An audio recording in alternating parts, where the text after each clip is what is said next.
If these same musicians that put as much art into understanding NFTs, if they put that much understanding into their music publishing and got on all these music publishing platforms that they need to get on right now, they could go and grab a bag right now.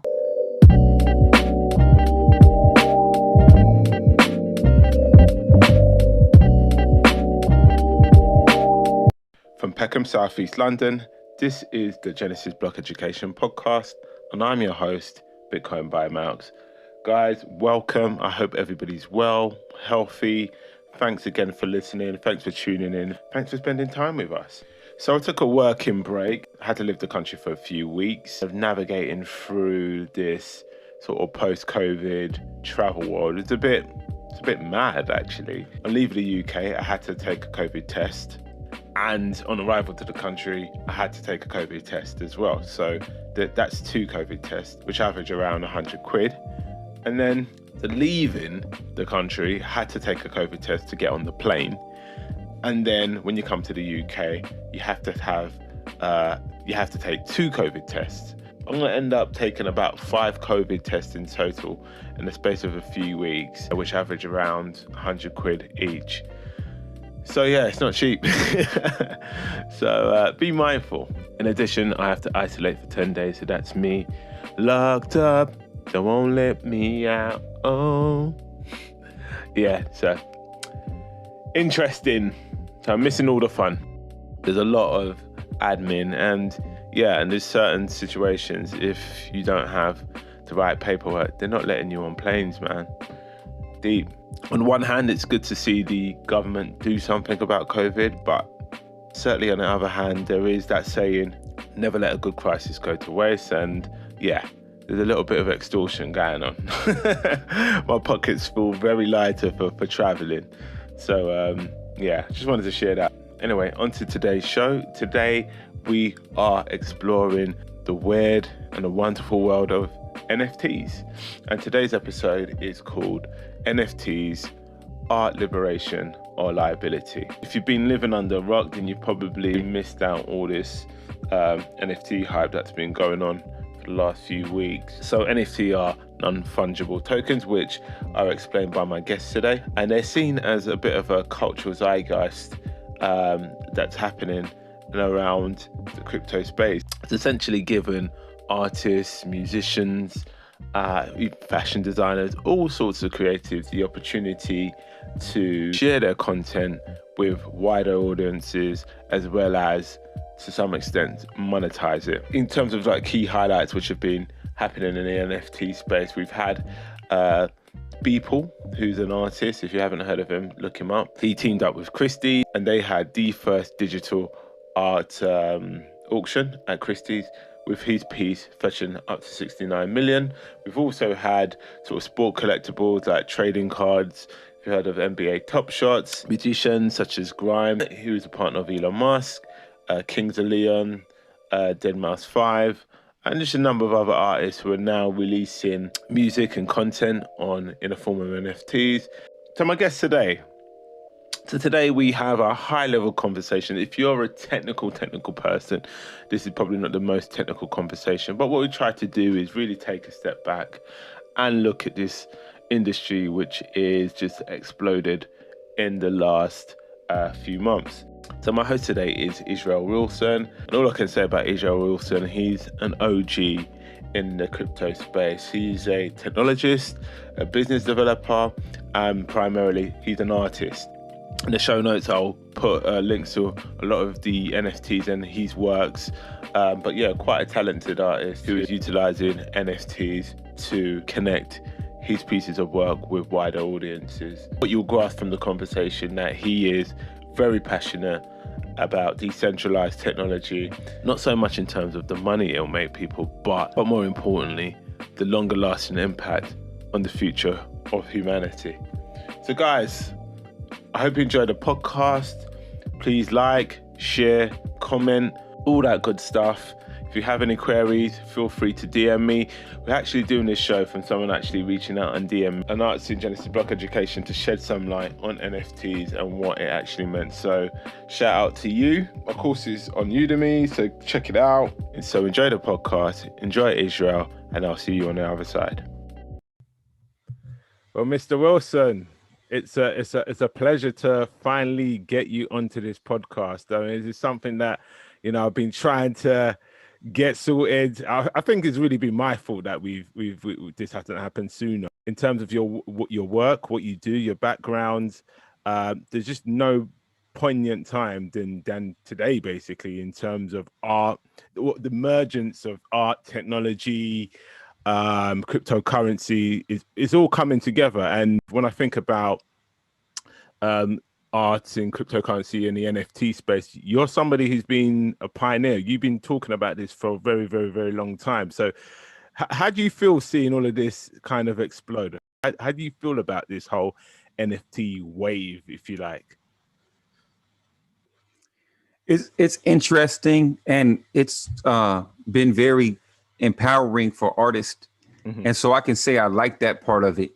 But now everyone is attempting to fit crypto into that society that is meant to replace, which is the saddest thing, and a lot of conversations about very things that would never have been a conversation from the inception of this. Mm-hmm. It almost makes a part of my brain tickle to like the hurt, the painfulness of this lack of understanding into what we can actually do. What are the possibilities for humanity?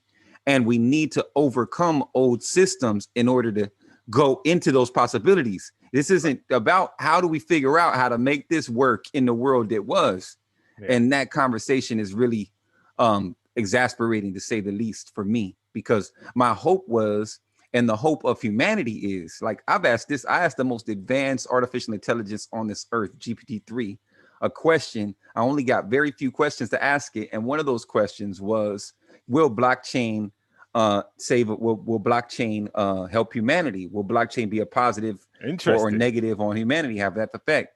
And it said yes, definitely. And it said that the lack of use of blockchain would be very detrimental to human society moving forward. And then it went on to talk about the ways in which blockchain, the things that it could disrupt, like our voting system and our governments and our medical system and a lot of these other things. We can begin to set problems straight, but we cannot fix problems attempting to hold on to things.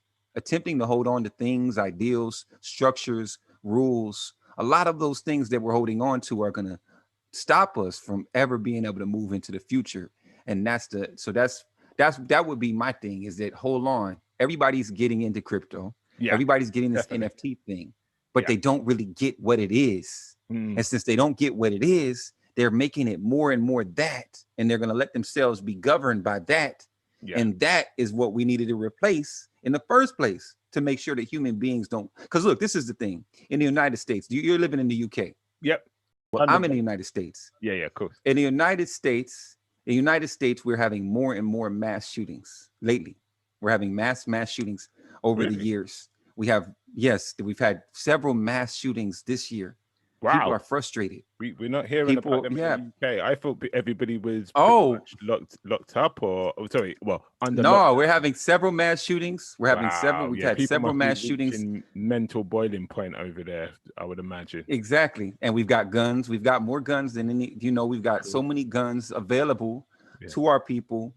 And so given that situation, we have this heightening. There's not going to be more jobs after COVID. It's not going to be like the world's going to rubber band back and everything's going to be the same. Yeah. And then we've got robots and AI. And so these are the things for the last 15 years that I've been talking about. And this is why Bitcoin was important to me over the last 15 years. And over the last 12 years of Bitcoin, I was already in the conversation. That's why I got into Bitcoin so early, but I never knew that it would be like this thing that would make people rich, or $60,000 of Bitcoin. I just thought, this thing is better than $1. My hope was Bitcoin will one day be worth $1. Who is Israel? Who's Israel Wilson? Tell us a bit about yourself and where you're from. I grew up on the West Coast of the United States, and then I moved to the East Coast as an adult, and so I've kind of got that both West Coast and East Coast, as well as connections to all types of places in between. So for an American, I'm cosmopolitan. I've got, for an American, I'm very cosmopolitan, open-minded. Yeah, cool. Open-minded, I'm artistic. I always was an artist, but I never embraced my art until recently. Okay. Maybe over the last 7 years, I attempted it. Then the last 3 years, I started going gung ho and making myself all about the art and not and being unafraid. Yeah. I'm a business development professional. And so I was a rapper before I was a business development professional. Right. And then as I entered into business development, I realized that that persona and all that rap stuff, I had to let go out the window. So I kind of killed a lot of my artistry, a lot of things that I would have shared in attempts to trying to fit in a way to be able to be led into these companies and advise them. Crazily enough, I advise more companies now, and you see what my decor, how my dress is and things like that. And so it was just, I misled myself into believing that somehow I needed to change these certain things about myself in order to fit in. I never fit in. I was never successful at anything like that. Yeah. And I only, all of my situations never came through my dress or anything. They were always organic. It was just organically me being able to meet people, being able to serve them in a higher capacity. And I've basically been working on advising platforms and individual businesses on utilization of digital platforms, assets, and social media, advertising. I've run advertising budgets, you know, hundreds of $1,000 advertising budgets and scale companies, did all of that and was never really, no matter, I kept thinking that it was a money thing, right? Yeah, of course. And so I kept raising my price or trying to get into better money situations. And it didn't matter how high in the money I went. I was still doing the same job for same money. Yeah, I just didn't feel it. I felt unfulfilled. I felt unfulfilled. And it wasn't the task, because I loved the actual task of building a company. It was that I felt that I wasn't being recognized in my fullest capacity. I wasn't able to push the company as far. So I'm working for a company. We push it from 7 to 9 million, but we could have made it 70 million. We could have made it a $70 million company if I was given the ability to actually direct this ship. My first client that I worked for them for 6 months for free lunch, raised them a 6-figure sum, helped develop the website and Google and social traffic and all of that, pushed us to where we're making in the mid 5 figures every single month. Still, that person still had the capacity to control the money and control the outcome, and that outcome failed. And that, and me, that's the most hurtful thing for me. Then still to this day, I'm in a company, you hire me to advise you about something, but you believe that you understand things better than what I understand in. Yeah. And yes, you do the things that you have done. But I'm doing things that you've never done. I'm thinking in ways that you've never even thought in. I'm building a society that you can't believe. I deal with people that do not think in any way like you. I deal with a whole cadre. We are raising a generation that will never have jobs. We are raising a generation of the smartest kids will never, ever be employed in a traditional sense. They will never, ever go and ask someone else for income. They will only be concerned with outcomes. And every single person that wants to have them is going to have to be good enough for them. Okay, so you're building businesses. How did you gravitate into the sort of crypto/technology space? Because I've been seeing some posts from you from 2011 trying to rile people up to get into Bitcoin. And I'm just like, wow, this guy was on it from 2011. Like, what? 28, where was your 2008. mind at? Where was your mind at? And listen, you're either a multi-millionaire, because that's 2011, or you know, you got one of these. I spent it. I bought my daughter. I bought my daughter's stuff. Yeah, I bought my daughter's stuff with Bitcoin. I never looked at it like that. And I was living off of it. Like I was living off of that income. Like I was not like I wasn't, that was my life. That was my life. But anyways, by that time, by 2011, I was already full head fledged. Did you know, okay, maybe you didn't know it would be a story. No, I just knew that it's better than dollars. I just knew that it was better than dollars. I just knew that any economy, any situation is better than the situation that we currently have. So any government is better than our government that we currently have. Or any voting system, if we can replace the things that currently are. Any medical system to you. So you send me a paper and you tell me that we're going to have a medical system and it's going to be a single payer system and it's going to be, I'm all in. I don't need to understand the whole of the idea because I know how much failure prone our current things are. Right. Got it. So this is post 2008. So I hit Rutgers in 2007. And to going into 2008, so in 2007, all of a sudden we've got a presidential hopeful. We've got that's Obama. Obama. So we've got this presidential hopeful that we've never seen coming. He comes into office in 2000, but by 2007, the economy crumbles. They discover all the lies that are told in the current economy. Crazy thing is, before that, I'm already a proponent of a new economy. Before even 2008, I'm already writing. I'm writing. I'm a critical theorist in political science, and my main outlook is that the current economy operates in a way that is disruptive to humanity. You cannot have a battle between capital and labor in perpetuity. It doesn't work. You've got capital that wants more labor for its capital, and you've got labor that wants more capital for its labor. And yes, one side can win at any time, but it's not going to be. It's going to be a constant battle.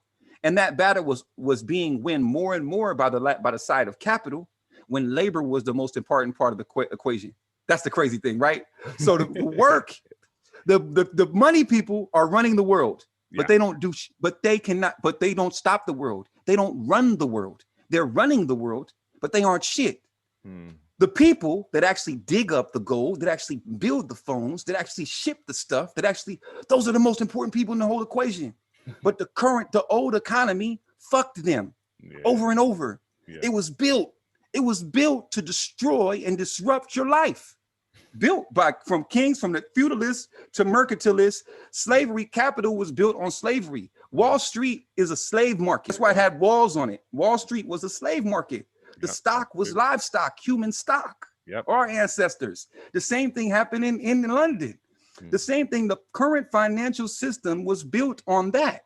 Anything built on that. Like if you look in the Bible, it talks about a house built on sand or a house built on stone. This is a house built on sand. And the sand is now turned into quicksand. And humanity is going to sink into that quicksand of that old economy if they don't make a transition. So now this is me explaining it 15 years out, far more knowledge and everything, but just internally, I was able to understand it. The first time I read, so before Bitcoin had even came online, before the mainnet came online, there was just a paper, the Bitcoin white paper. And I read the paper, and within the first sentence, it said a peer-to-peer digital currency. Did you get it? Not exchanged by banks. Time you read it? Did you understand? The first time, your first sentence, I read it and I was sold on it. You're one of those guys who got it the first time around. Got it. The first time, the first time, I could say some other things that I saw right away, but those things are more controversial. But the reality is that, I was already set up in a way, like when I first saw that, one of my professors in my freshman year before all of this. So where did you go? Where did you go college? Sorry, Rutgers University. Rutgers. Okay. Rutgers. Yeah. So the first thing that so one of my freshman year, he writes on the board capital and labor, and he talks about the relationship that we already went over. I was immediately it almost brought tears to my eyes Wow. Almost for the years later as I thought about that moment. Yeah, because it was so relevant to my entirety of my life. Prior to that, I had already been through everything. I had already gotten money. I had already been through the streets and different things like that. I had already been through struggles. I came to that point. The professor that met me and put me in Rutgers met me while I was in prison, took me from prison, put me in university. So I already had a whole life of experiences. I had more money and more shoes, more cars than most of these people. I had already lived their whole life by the time I went to Rutgers. So when I went to Rutgers, it was like, this is relaxed time. I got food paid for. I got a place to stay. I got scholarship, and I'm thinking education has saved me, which was another story. But I immediately understood that the problem that I had my whole life, the reason that people were getting killed, the reason that I sold drugs, the reason that everything happened was labor and capital. This little relationship, this economy, the way that it operates is the reason that things are the way that they are. And I knew that I had a problem that was going to work on for the rest of my life. And then when I saw Bitcoin in 2008 and I read the first piece and it said a digital peer-to-peer currency not issued by a centralized authority, digitalized bank. Oh my God, perfect. That's exactly what we need. We need the ability for human beings to exchange value between each other. And it doesn't matter if that's cowrie shells or rocks or anything like that, because we're valuable. We do valuable shit, and we need to take away the ability and the piece of anyone being in between that valuable thing, or only keep people within that process that add value to that process. Restructure the whole of society so that only those who can rightly distribute value, who are assisting in the distribution of value, can even participate. And everyone else that doesn't, so you either create value or assist in the distribution of value, or you get X'd out of our whole society. And that's what's happening right now. But they don't even realize it because they still got dollars. But they've just, if they're not in this, if you don't have Bitcoin, you're stupid, you're dumb. Right. And I didn't want to say, and I haven't said it like that blatantly before, but really, if you do not have Bitcoin at this point, you are an idiot. You are simple. Wow. You are destroying. Harsh words. You don't. Even those who said people who had Bitcoin were idiotic are now on this side. The Mark Cubans, the Jamie Dimons. Yeah. So when you see these people call this now involved in this, realize that people with much more to lose and much more money and managing and reputations on the line are now on this side. If you're not on this side, what's wrong with you? What's wrong with you? And maybe, and the one thing I got to say is, you don't need $60,000 to buy Bitcoin. If somehow you still are sitting there believing that, that's one of the big things. Oh, it's too much, it's too high. No, you don't need $60,000 to buy Bitcoin. You can buy $1 worth of Bitcoin. I suggest you go on Cash App and buy $1 worth of Bitcoin, $10 worth of Bitcoin, and start there. But now we have a new base layer economy, and then hopefully we can create systems of government that allow human beings to exchange and distribute value, and then tax the rich, like tax where the wealth has accumulated at, and then distribute that value to build roads, to build all these systems. Right now, we have companies like Amazon that pay zero taxes, but are utilizing our roads. They're utilizing all of our things. They're utilizing our labor.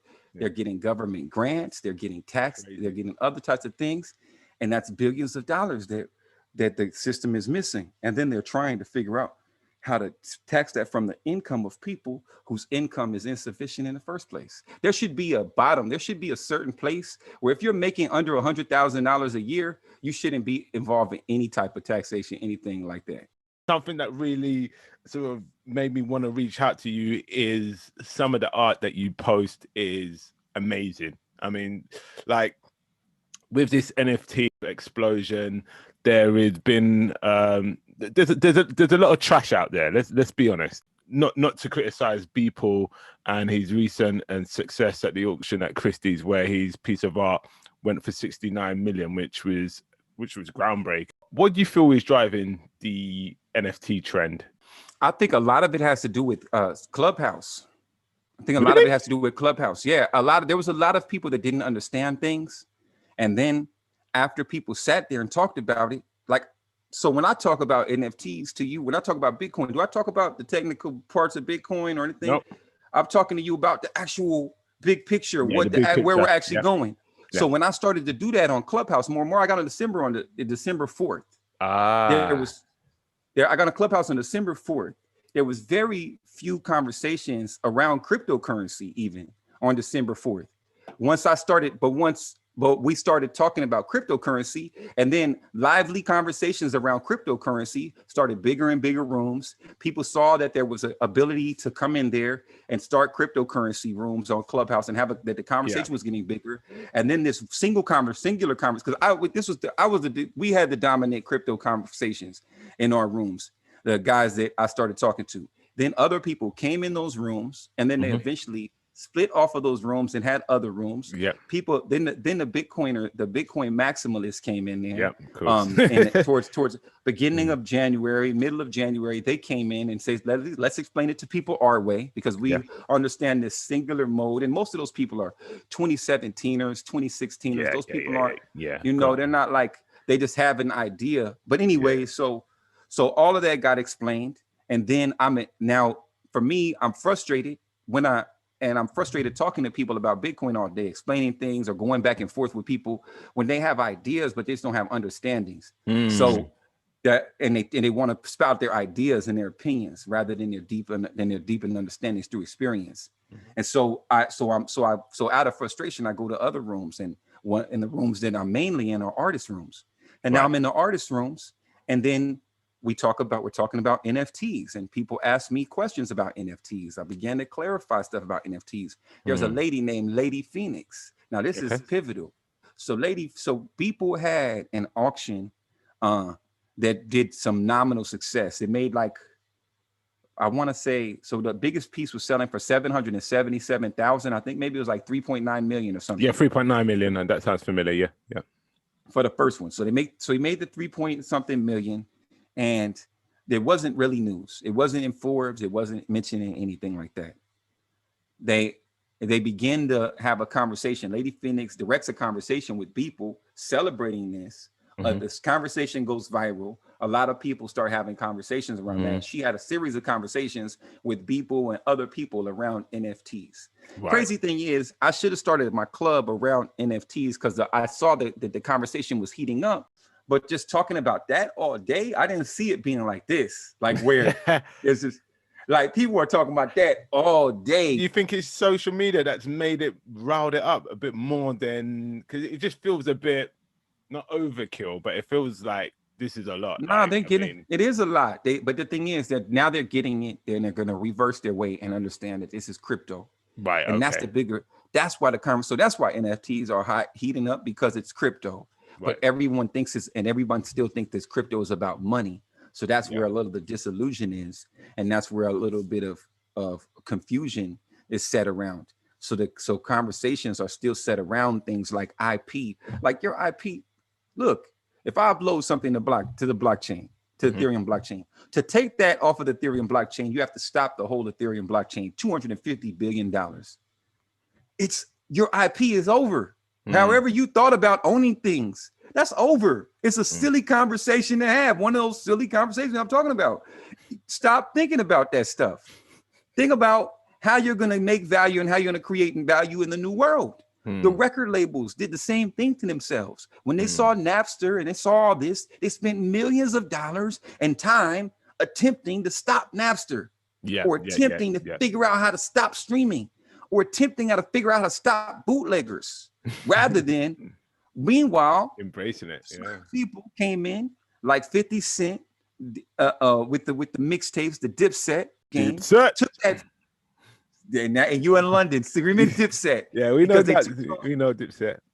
Because they gave you thousands of free songs. Yeah. Because they gave you thousands of free songs to gather around, and then we can sell the brand for millions of dollars. We can leverage other things. Yes. So stop thinking about the things that you can.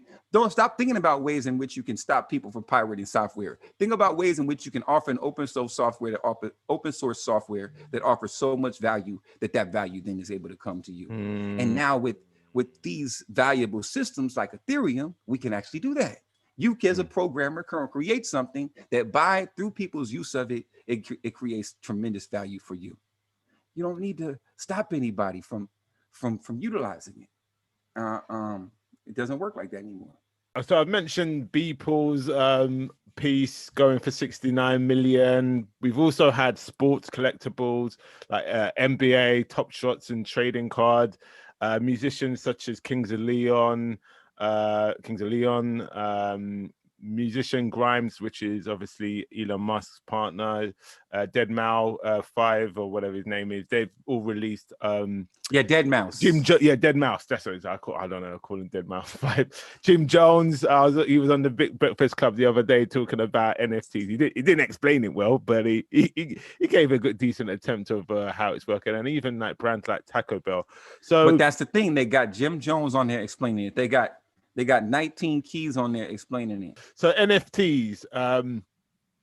Are we talking artist liberation or liability? Like, is this really? And when I think about NFTs, I think about it firstly from a musician perspective, because when I think of all industries where historically there's been exploitation of the artist, the music industry is being a long bastion of, as we say in London, bending artist over and exploiting Yeah. them.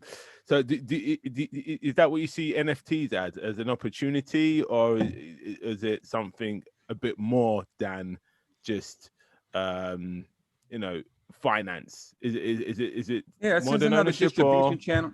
It's just another distribution channel. yeah, If these same musicians that put as much art into understanding NFTs, if they put that much understanding into their music publishing and got on all these music publishing platforms that they need to get on right now, they could go and grab a bag right now.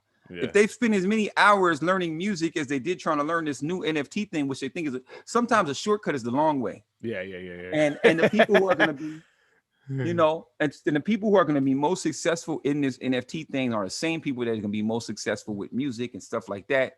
And so in the end, the same way that that record labels served as distribution channels and marketing channels before, they're going to serve currently. And people are going to enter into those same relationships with record companies that they entered into before, with maybe slight changes or things like that. Yeah, but there's not going to be too much of a change because it takes a lot to make a globally hit record. It takes a lot more than the individual has. You're not going to just become Justin Bieber. You can be Justin Bieber all that you want, but being Justin Bieber, you're going to need that entity that blows you up. And people, and the people and all that, that's 14 years of work that you see in that end result. And what did he do? He's linked with other people who are managing him, who are doing his legal, who are in this essence the record label. Isn't NFTs and the whole crypto space around decentralization and disintermediation, getting rid of middlemen? So a lot of the people who talk up NFTs talk about it as being the opportunity to go direct to consumers, go direct to fans, going direct. And do you not see they got it that as... opportunity now? They got that opportunity now. No, I see it, but they got that opportunity right now. If they could take it direct to somebody and get them to buy their stuff and get them to be involved in their stuff, they could. Right now, there's a lot of people riding the hype and riding the community wave and able to sell stuff for the first time because but you're involved in the community, you're active, you're deliberate, you're doing something. Those same things, if you were involved in the community, active and deliberate, and began to take action on your music, you can go, there's way more cash in this world than there is crypto. So if you can go out there and get a whole bunch of cash, and most checks you're going to get are cash. Most big checks are going to get are cash. Most windfalls are cash. You don't need to necessarily be here, but if you are here right now, you're a pioneer in something that is in a way liberating because you've got that straight, because people are talking about it that way, but you still have that same relationship and you can make more. One thing that it definitely does is the sales of, so let's say what Blau did. That's a great example, but Blau is Blau. He worked up to that. He of course. He did everything that he needed to do, which and he has like a mini label kind of around him, even if he's not signed, he is a label. So that's different. So now with what he did, and someone giving him $3 million for an album, which will then empower him to now create more music, that is still that is great. And the crazy thing is that owner now can become like the label, right? The owner can become. So let's say I set up an NFT, and it's an entire album, and the person owns that one of one NFT of the album for $1 million. Now I go out, I perform that album, I get the performance stuff, I own it, and I'm able to sell, then distribute the album. But the NFT still is in that person's possession. Now that person wants to go and at a later date sell that NFT for $2 million. I can still get paid from it, and that person can still generate from it. Oh, and we can set up something that's maybe 50-50, where you own a piece of it, I own a piece of it. People are talking about now putting their publishing inside of there. You could put the Euler Beats, they put a bonding curve on an NFT. So there's a lot of different ways in which you can create that new relationship. But number one thing you're going to need is some funding, unless you get a whole bunch of people to follow you and believe in you and work for you like you're paying them. Number one thing you're going to need is some funding. And then once you have that funding, you're going to need a team of people around you dedicated to your success. Those who don't have those things, which is who the majority of people, and especially when you're in that time slot of being an artist and you know that you need to be an artist between this time and this time to be successful, the 18 and 22 or whatever the case may be, you gotta get in right here to be a pop star. So now given that, and the lack of patience and the lack of resources, the most talented people are still going to enter into those relationships with record companies. And record companies are set up into the billions of dollars to help artists, and they're going to do that. They're going to build their own systems and event. So at the end, if we do move towards a decentralized system, what will happen is the record companies will fund, and they already are probably behind the scenes. Some of these funded platforms are funded by these individuals, and they'll own a piece of it going forward. So they're going to figure it out.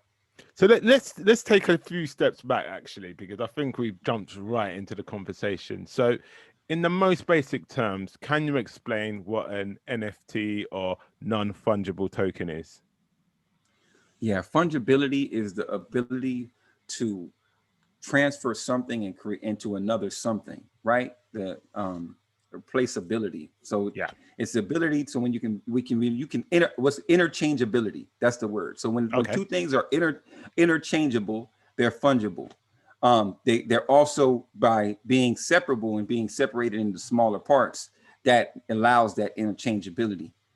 NFTs are non-fungible tokens, which means they aren't interchangeable with anything else. You can't interchange one NFT for another NFT, right? Because they do not have that equal value. And so fungibility is one of the 5 properties of currency. And so these non-fungible tokens are cryptos that are not currencies. NFT is it, from a technological perspective, is it just a type of file like a JPEG or a PNG? Yes, a smart contract. It's not even not a type of file. It's a smart contract. Right. A smart contract is a program that runs on top of a program. The Ethereum mainnet is a program, and then a smart contract is another program that interacts with that mainnet program for value. ERC 721 and ERC 1155. Why are NFTs mostly based on Ethereum and not, say, Bitcoin? Why is it the Ethereum network that most of these are based on? Yeah, well, Bitcoin's block size doesn't allow for programmability, and so there's a lot left that can't be done on Bitcoin, and that's why other things that's why people like Vitalik Buterin, who is the inventor of Ethereum, went on to found Ethereum, and now there's other blockchains that are programmable and that can handle NFTs and help people mint NFTs, but just the market share of Ethereum, Ethereum has about $250 billion in liquidity. So that's where the money is. And those people that are on the Ethereum network, so earlier this year, Ethereum was $90. And now those people on that Ethereum network, that same Ethereum is $2,100. So they 20x their income. If you were an Ethereum person, that's what I'm saying about the dollar people. If you were a different type of person, you just have to understand, like, there's a whole different world out here for you to tap into of holding something that becomes more valuable. It's going to change your life. It's going to change the way you spend money. You don't want to go to McDonald's anymore. We don't want to do a lot of things anymore when your money actually grows. Bitcoin and all this cryptocurrency environment, it does really change how you look at money, man. It changes completely how you're going to interact, how you're going to live your life. And now, and now Republicans, now you're going to have a lot of black Republicans. You're going to have a lot of blacks that are like, you know what? I've got to be serious about my money. So the majority of liquidity is within the Ethereum blockchain. Now, those people are now $90. So Ethereum was $90. Now it's $2,100. Those people have expendable income. Their income is such, or their outcome, not their income, the outcomes of their money is such that they can go and they can buy your art at this price. And it's Ethereum.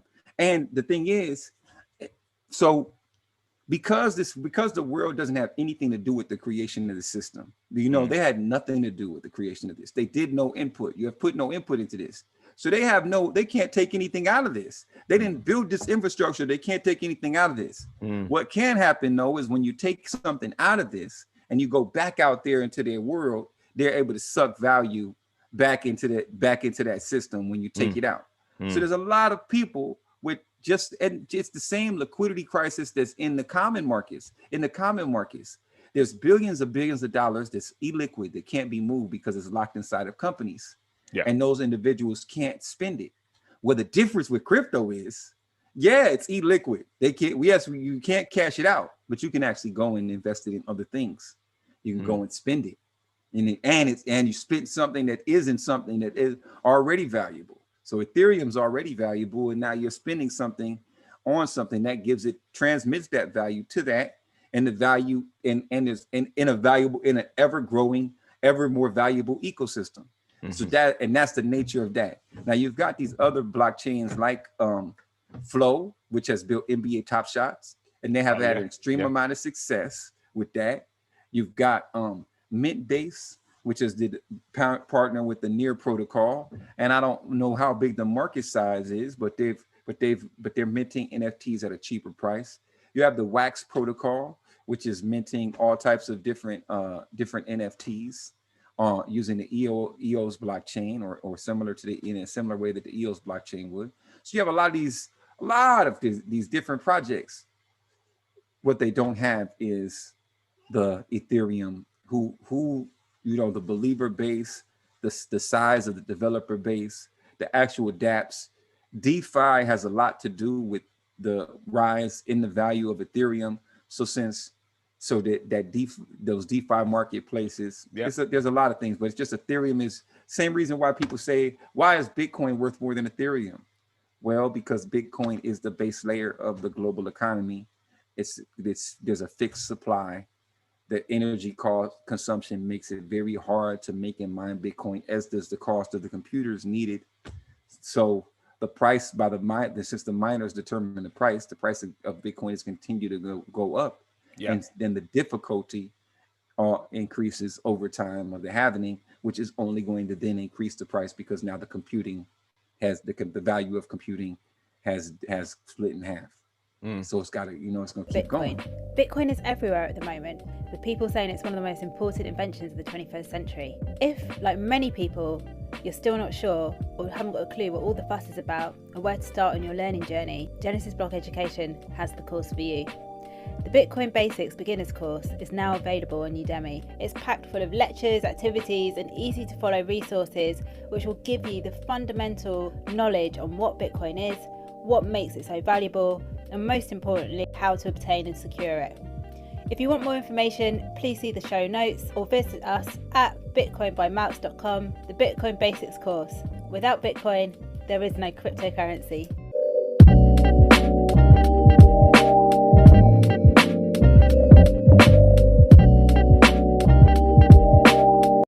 Bringing back the conversation to NFTs and artists. So what do you see as being the benefits for artists, whether it's fashion, whether it's music,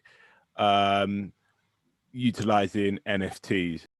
Now I see some clear benefits, especially when it comes to cutting out middlemen like ASCAP and BMI, who are tracking your payments and stuff like that. Yeah. Because they don't do as much service, they've always fallen short of how much they service the average artist. If you're a major artist with one of those publishers, then they're jockeying for you. They might put you in a couple of different situations, but the average person, you're just another member paying a fee. And if we find your music cool, if we don't find your music cool, now you're going to have a new marketplace where either oracles are going to read and find that music automatically, or you're going to have a built-in payment every time that your song gets sold, heard, or transferred.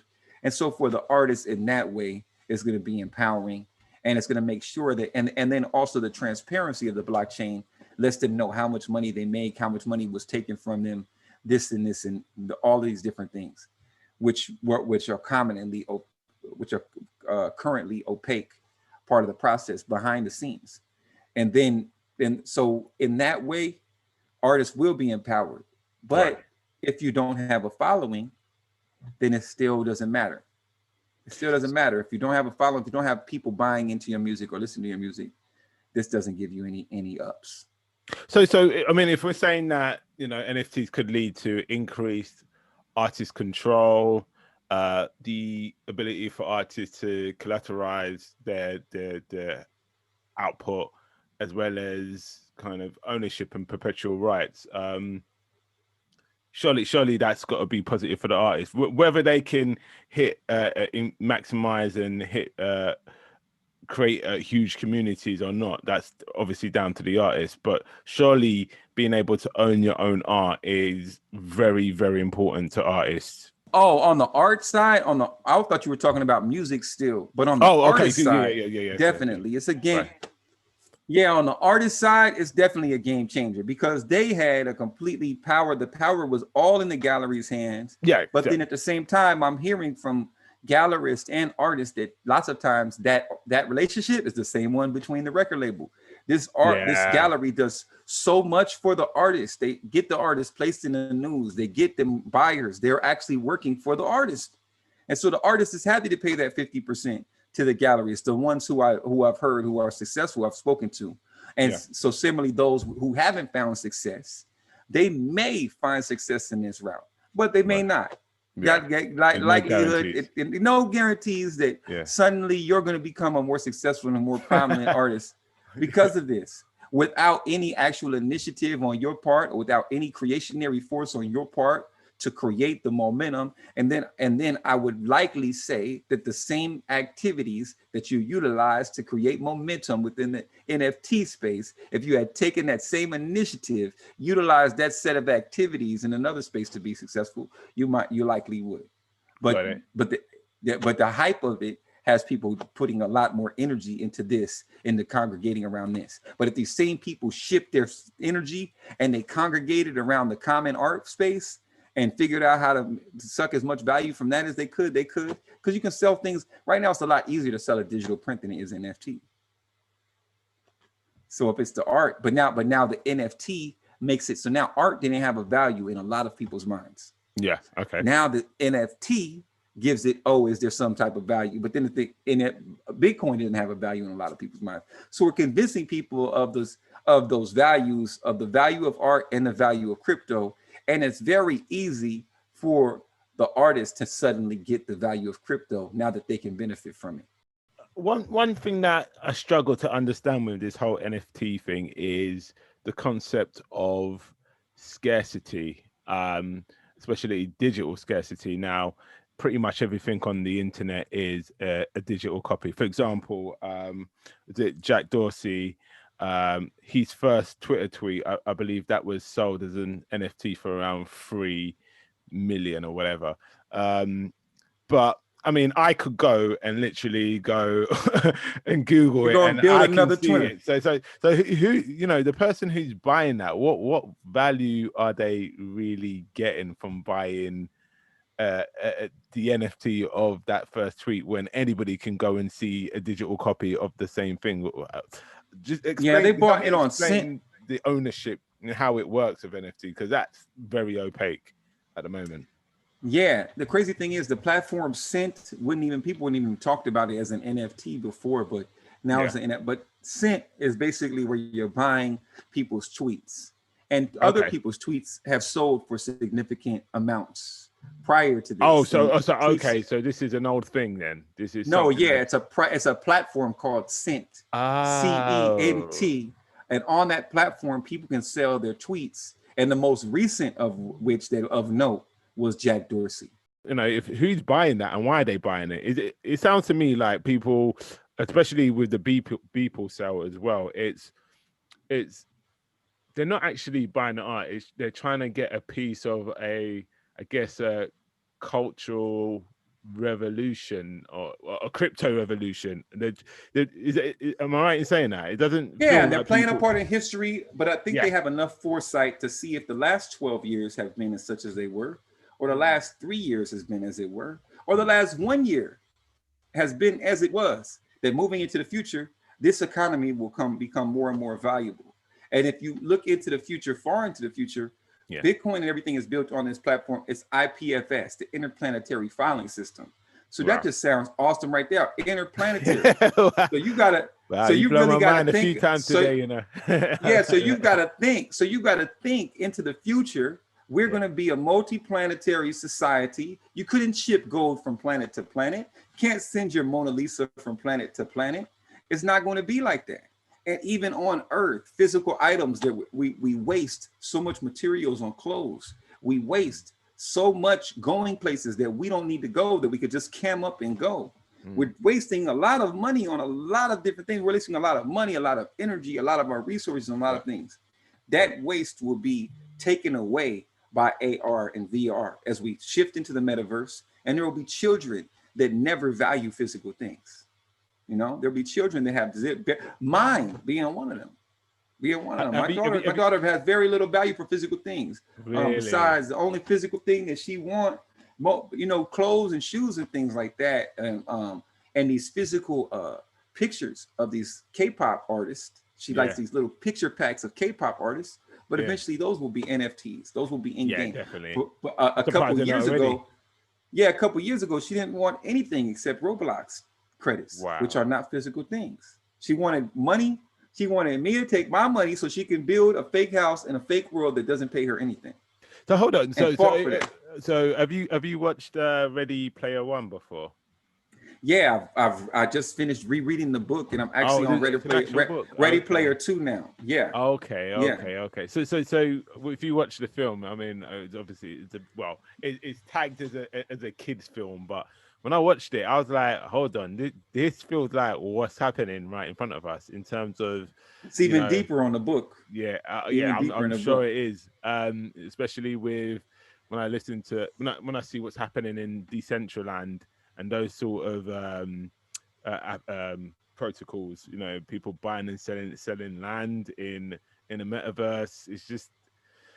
Wow, this is really going somewhere. This is really going in a direction that we have to adapt ourselves to it, which would be a bit of a struggle for a lot of us, but it doesn't seem like it's stopping anytime soon.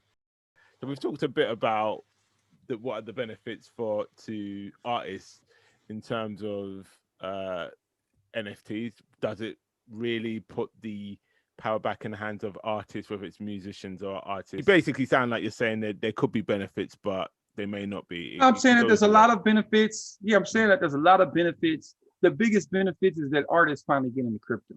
Right. That's the biggest benefit. And then I hope that through that benefit that they get what crypto is and what we're supposed to do in the world moving forward. You know, we're not supposed to figure out how to keep the world the way it is. There's nothing special about that. There's nothing like we have no mission as human beings if the world is just going to remain the same. We can all just hang it up. We should all just stop doing what we're doing now. Well, what the thing is, the world is on a decline. Our ecology is on a decline. Yeah. Our economy is on a decline. Our politics is on a decline. We're having more wars, more famine. Our air quality is worse. Our water quality is worse. There is not a metric by which you can measure human society in which we are progressing. Even especially at technology, supposed to be continued spiking, you know, Occam razor and stuff like that, but we're not. We've technologically plateaued because we have such a deplorable society that we can't move forward. We have technologies that can be applied. We have the capacity to do greater things. We can desalinate the water and work on the water crisis. We can stop erosion through the planting of mangroves and things like that. We can decarbonize the atmosphere by taking carbon out of the atmosphere and putting it into the earth or putting it into other places where it can be used. We can do all these things, but we just can't do it within our current structure of our society. And so we continually head down this decline. So for me, that is I know I keep feeling like I'm always pushing the subject somewhere else. But for me, that's just the only important part of this. Like the money part, man, anybody could get some money, man. Anybody could you need to get some money, go get some money. There's plenty of money out here. But now you want to come in here and figure like this is about money. And that's what the whole crypto society gets me mad about, investing and money. It's not about investing. It's not about money. This is about an alternative for humanity. How can we build a better humanity, a human society? How can we become a better human family? You know, the new world order. You know, everybody wants to make that a bad thing. I'm not. To me, it's not a bad thing. To me, it is a great thing. A reorganization of society into a great order that we can move forward with. Instead of stay here. Why would you want to stay here? Why are you, what are you scared? What do we have to lose? All right, just a few more questions before I let you go. What type of sites are you using for your NFTs? Are there any like sites that you highly recommend? Because I'm sure there's going to be like a few artists, musicians, even fashionistas, people who want to utilize NFTs. I just want to explore it. Are there any that you recommend in terms of where people can start doing their research, start playing around, and Wearable was always my go-to, but then OpenSea right now has a lazy minting process, so people can go on there once they make their store, they can mint as many NFTs as they want inside of their account, and then the person that buys the NFT has to pay the minting fee. So you know, that's been really cool. And they've got the NFT Bible, which has now been part of this movement was suggesting people read the NFT Bible. And through reading the NFT Bible, more and more people probably use OpenSea now than I've ever seen before. Foundation is one of the good invite ones. If you can get a Foundation invite, seems like people are doing well over there. Arzora, super rare, Nifty Gateway, of course, if you can get on those platforms. Yeah, I've got to actually, it's crazy. Like I should have applied to them before all this hype. I've been on super rare for 2 years and I never applied. I could have, like, I really should have. Yeah, I really just should have. I had already had an account, but I just never applied. I really should have taken this. That's what I'm saying. Like, what I really am thankful about this is it made me take my art more seriously, because I've seen a lot of people that aren't as good, that aren't especially great artists. Yeah. And that aren't especially, you know, they're not great orators. They're not what they are is they had the initiative to see a trend and get ahead of it and go all in and this and that. And though I'm not that, I can't really be a marketer type person. I don't got it in me. Never have been successful with any of those capacities to do the manipulative tactics that some of these individuals utilize to play with human emotions and rush people into things and get people massed together, lump people together while do their thing. Not my strength. You know, you can have that. You can be as successful as you want at that. What I have been able to do though is organically create relationships that give me a greater and greater capacity to express myself as an artist and in the business sense. I've exposed myself to people, and what I didn't realize is that they see those same marketing people at the same way I see them. They look on that stage and they hear me. I don't get to talk for all hours, but I get to talk for little pieces and this and that. And they hear that other person all day, but they don't check in with that other person. They don't actually link with that other person and invite that other person to here or to there or to create this or to work on this. They've actually done that with me. So that's been what my thing is. It's been nice is that I get to work with some awesome people off of this. The other platforms I would say to look forward to, there's so many. If you want, if a person for branded and licensed content, if they have a branded or licensed content that they want to bring or collect, I'm at curio.com or on curio.com, Curio NFT, and we have some NFTs there as well. There's another platform that a couple other platforms that I'm working with that are launching their own NFTs. They've been working on this for like 2 years, working on these solutions. So it's very interesting to see so many people pushing this ball further and further up the court. Yeah, I just hope that it doesn't become what was. That's the only thing I want. I want human beings to have hope, and we got this little piercing moment where we're hopeful. But you know, I know how hope can change people. Hope can give you a greater capacity to be a better person, to interact with people better, to be nicer. And without that hope, human beings become less than they can be. They instead of becoming more than you can be, you put yourself in a worse and worse position. You create more and more problems just because you don't have that hope. You don't have a way out. If we can get enough people to understand crypto, they'll all have hope. Yeah, they become hopeless. I was just gonna add, yeah. So yeah, hopeless, hope exactly less. They become hopeless. You're not hope more. You're hopeless. You know, exactly. so now you become unless you're not hopeful, you're hopeless. Exactly. And so and that's the thing. So we've got to really that my organization is Crypto is Real, and that's really what I'm putting out there is that it's real. This is not fake money. This is not a toy money. This is not even a stock. This is not an investment. This is a real alternative for human beings. And do we as human beings want to push that alternative forward, or do we want to continue to see the problems that we currently complain about exist? Because they are all related to that core problem. All right, just to close out, I want to know your predictions for the next sort of 5 to 10 years. I know it's quite hard to do, and technology is just developing at such a fast rate. Where do you see this going? Two places. On one side, dictatorships and certain governments that overextend their reach are going to continue to hinder their population's capacity to engage with this. And thus, those nations are going to fail.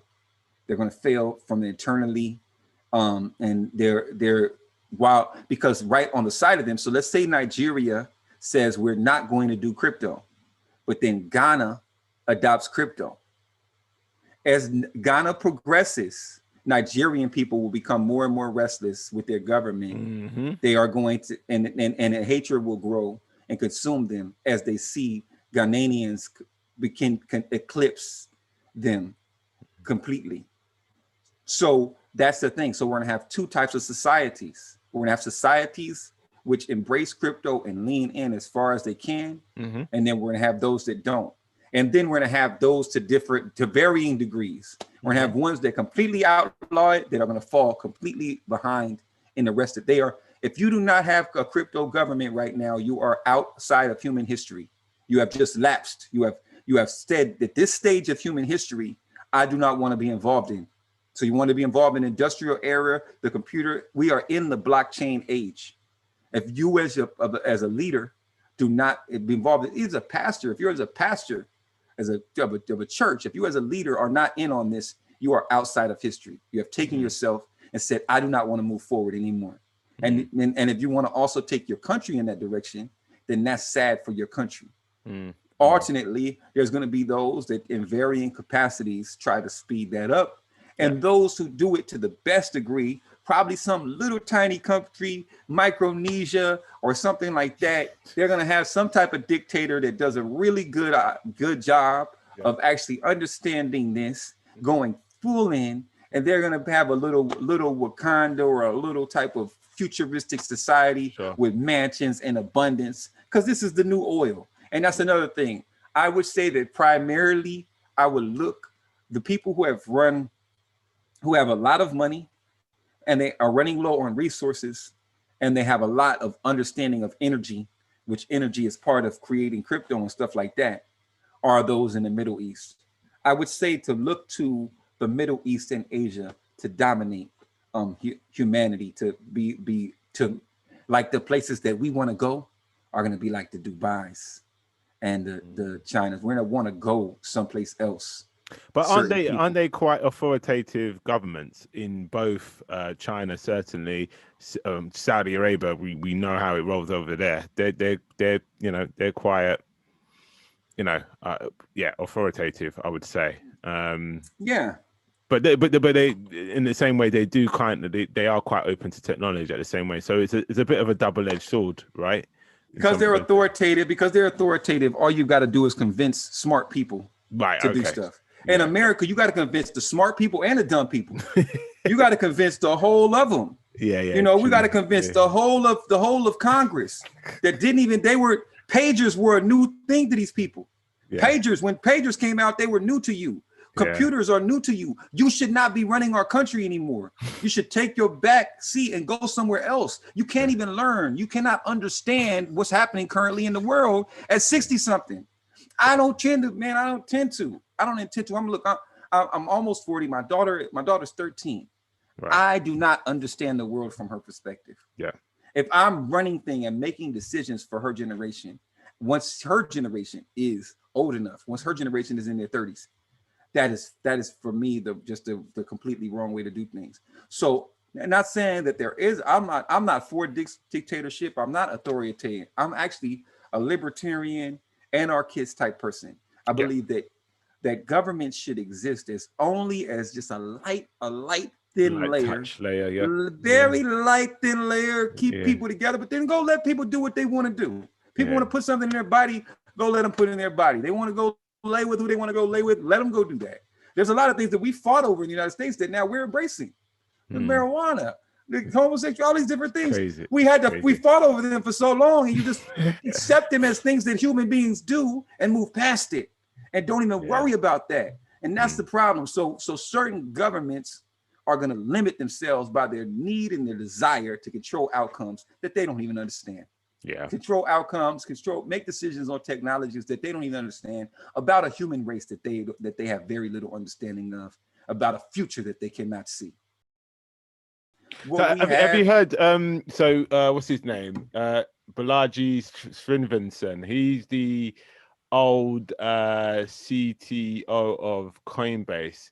And he's basically moved back to India, and he had a paper about, because basically India have just recently banned Bitcoin and cryptocurrency, and so he was talking about how this will be absolutely terrible for India, especially with their developing experience, the resource.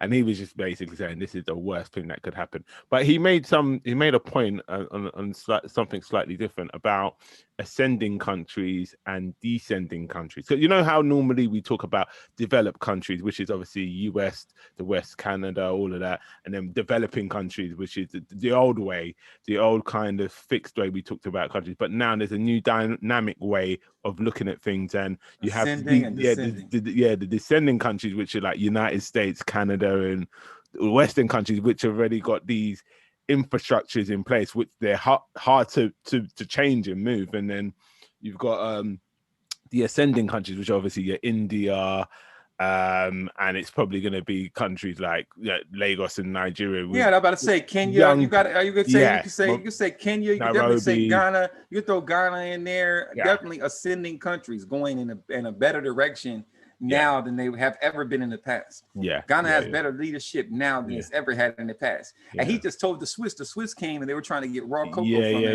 And he told the president, she tried to put him on a spot in public. Like he wasn't going to say it in public. And then he said it right in public. Nope.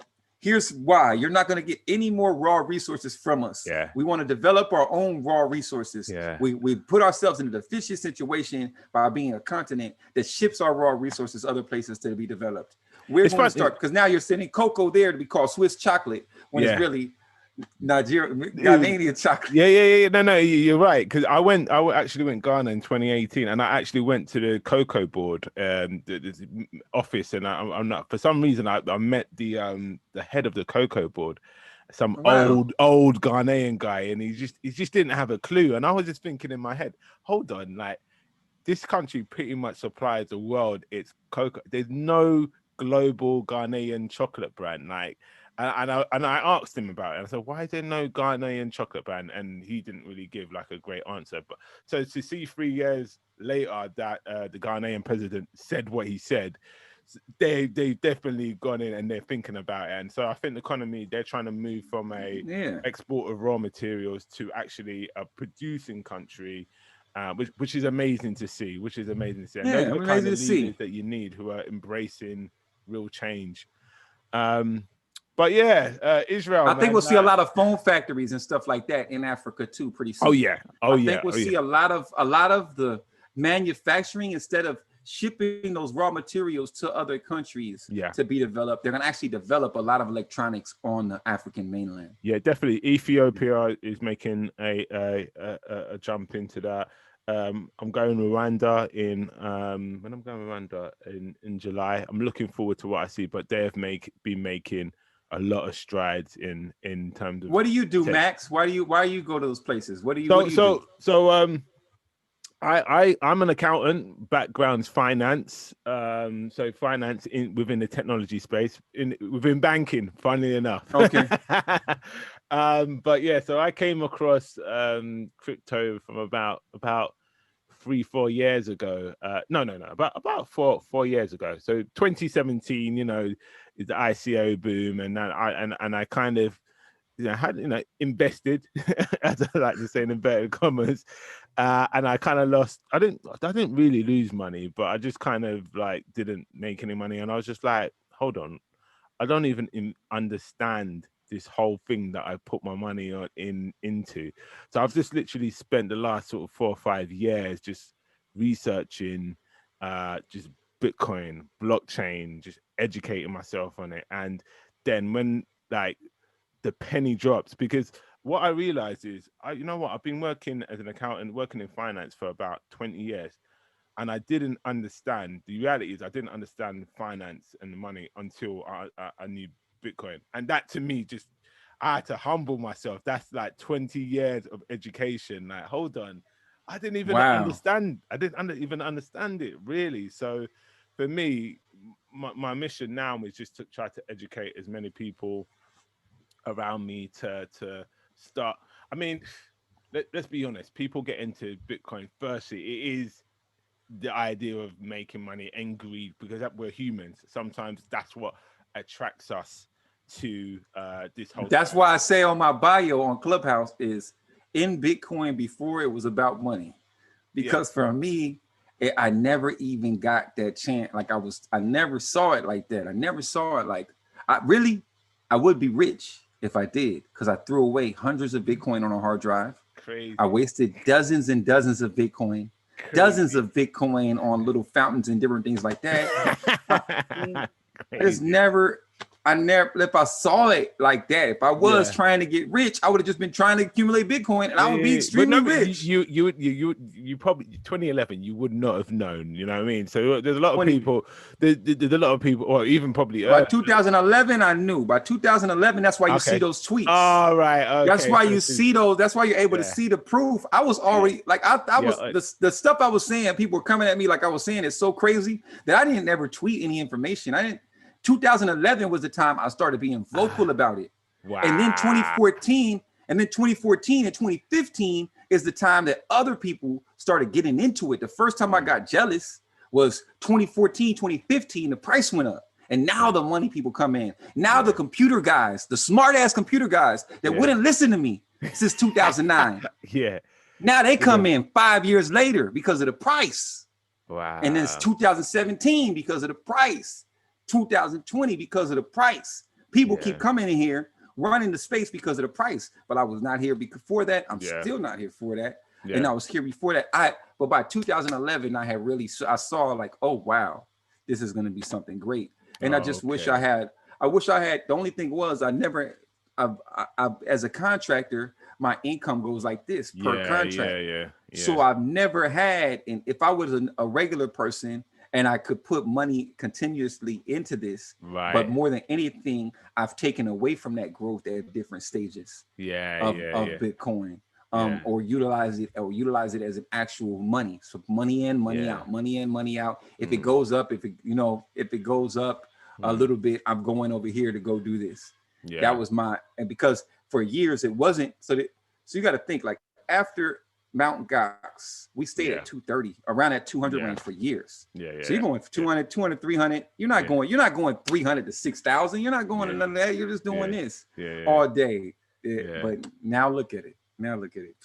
That's amazing. That is so amazing. But so my thing is just to really share my knowledge with as many people as I can, because I do think people are, for a lot of people, ignorance is bliss. But when it hits, it's going to hit hard. So just try to give people the heads up, and that's what I try to do. And so educate, so conversations like this it just really kind of lift the lid on what the hype is. Sometimes you get a lot of noise, and it's really good to talk to OGs like yourself, people who have been there before, people who understand, and just let people know that they haven't missed out on what's going on. This is really early into what's going on, so the sooner you get in and understand, the better. But Israel, tell us where we can find you. If people want to see your art, people want to see your amazing website, people want to read your articles, where can they find you? You can go to www.israelswilson.com. There will be a platform developed there. I'm working on other people's things more than I'm working on my things. So there's a series of links there that will take you to different platforms. I'm gonna put my virtual gallery on there, and got my Showtime, and which I would love people to follow me on Showtime and those other platforms that show NFTs. And then you can find me on Twitter and Instagram at Israel S. Wilson on Twitter and Instagram. And you can email me at Israel S. Wilson. And and you can book an appointment also. If you go to israelwilson.com, you can book appointment, book a time, and we can speak or set up a clubhouse or anything like that. Fantastic. Israel, it's been a pleasure. I've learned so much, and yeah, man, keep that art coming, keep your knowledge flowing, and yeah, let's look forward to that bright future that you speak of, because yeah, it feels that it's going to unfold in front of us, but we have to make it happen. We have to make it happen, man. Absolutely, man. Well, we'll talk soon, man. I'm working with a lot of people from London. It's definitely a London exhibition coming in my future. Hit us up. So Hit us up. Let us know, man. Yeah. We'll be there. We'll represent, man. Absolutely. All right. Have a nice afternoon. So what do you think? Yep, Israel, what a character, eh? He's a proper OG, and he's got the receipts to say so. It's really good to get Israel onto the show to really talk to NFTs. The reason being is because sometimes if you get these newbies, they kind of just look at it in, I don't know, sort of a myopic view of NFTs, and that's why I really wanted someone who's been in the space a while, who obviously has a lot of passion around art and creativity, as well as really looks at the big picture of really, is this thing going to improve society? Is it going to make the world a better place? And that was central to most of Israel's viewpoints. So yeah, I mean, we could have gone a bit more technical on it, but yeah, I think I quite liked the direction our conversation went in. Okay, so my big takeaways. What are my big takeaways? I would say, firstly and foremost, is that just by creating an NFT, it does not guarantee you any success as an artist. And I think there's a belief that the movement to NFTs for many artists obviously is a bit of hopium, and that's probably sort of the hopium that I had as well, that this NFT thing would kind of break and destroy sort of the chains and the structures of the especially the music industry, and bring more capital, more of the value back to the artist who is actually producing. I think that will be the long-term impact of NFTs, but I think in the short term, you're still going to have sort of the major artists supported by an industry-led machine, which is allowing them to sort of distribute, get closer to their audiences. And in some cases, it may be a case where some of these old institutions use this technology to further strengthen their hold on the music industry. So I guess if you're an artist, you're a new artist, of course, experiment with this technology. This is a huge opportunity for you to try something new. But what I would say is just don't expect overnight success. I would imagine just because of how much NFTs are blown, just because of what's happened with Beeple, there will be a sort of short-term oversupply of NFTs, which mean every man and his dog will have an NFT, right? And we've seen that already. And so there will be a lot of, dare I say, degenerate art or degenerate NFTs.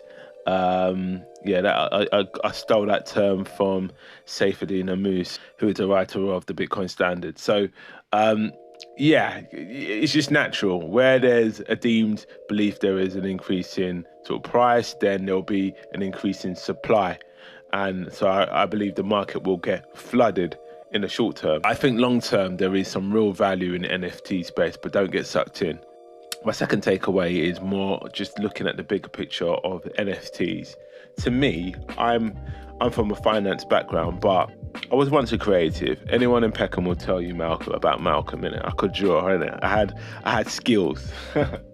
But yeah, I went down, so quite early in my career, I went down the finance route, and you know, it's paid off for me. But I do always have an eye for art. But that said, my belief is that if NFTs can work for art, for fashion, collectibles like player cards, it can definitely be scaled up to do a lot more. And so NFTs and the technology that underpin the NFTs can be used for so many other things, whether it's IDs, health records, assets, securities. The sky is the limit. But as a society, something that Israel really brought home quite a few times in interview is, what is the greater impact on society? For individuals becoming rich and making money, sure, that's great, that's fantastic, but what is the real possibilities with this? And we've got to allow the conversation around NFTs to keep developing, to keep growing, so the real opportunities are not missed for short-term gain and short-term monetization, which is easy for me to say. You won't catch people saying the same thing, I'm sure, with his £69 million check. But yeah, so just really try and take a step back, because as something I said at the top of the call, I think this period is the biggest change in financial markets, systems of money, systems of value. So let's not look at short-term gains as the only benchmark. How we can use these technologies to improve human life is, for me, is where the long-term value lies here. So to wrap up, great conversation with Israel. Please see the show notes for all the links to his website, brilliant website. Have a look at his art, reach out to him. The guy's got a lot of knowledge, very passionate, very energetic, and very funny as well. So reach out to him, have a conversation with him if you're interested in the NFT space. Last thing to say is, please like, share, comment, check the show notes, and just reach out to me if you've got any questions, anything you want to talk about. I look forward to it. This is the Genesis Block Education Podcast. I am Bitcoin by Malks. Till next time, thanks for listening.